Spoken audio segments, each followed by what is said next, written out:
اٹھا کہ میں آپ کو اس کی تعبیر لا بتاتا ہوں، مجھے قید خانے جانے کی اجازت دیجیے۔ غرض وہ یوسف کے پاس آیا اور کہنے لگا، یوسف، اے بڑے سچے یوسف، ہمیں اس خواب کی تعبیر بتائیے کہ 7 موٹی گایوں کو 7 دبلی گائیں کھا رہی ہیں، اور 7 خوشے سبز ہیں اور 7 سوکھے، تاکہ میں لوگوں کے پاس واپس جا کر تعبیر بتاؤں۔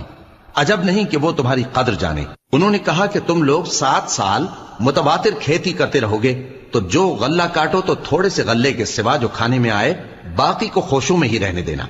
پھر اس کے بعد خشک سالی کے 7 سخت سال آئیں گے کہ جو غلہ تم نے جمع کر رکھا ہوگا وہ سب کو کھا جائیں گے، صرف وہی تھوڑا سا رہ جائے گا جو تم احتیاط سے رکھ چھوڑو گے۔ پھر اس کے بعد ایک ایسا سال آئے گا کہ خوب مے برسے گا اور لوگ اس میں رس نچوڑیں گے۔ اور یہ تعبیر سن کر بادشاہ نے حکم دیا کہ یوسف کو میرے پاس لے آؤ۔ سو جب قاصد ان کے پاس گیا تو انہوں نے کہا کہ اپنے آقا کے پاس واپس جاؤ اور اس سے پوچھو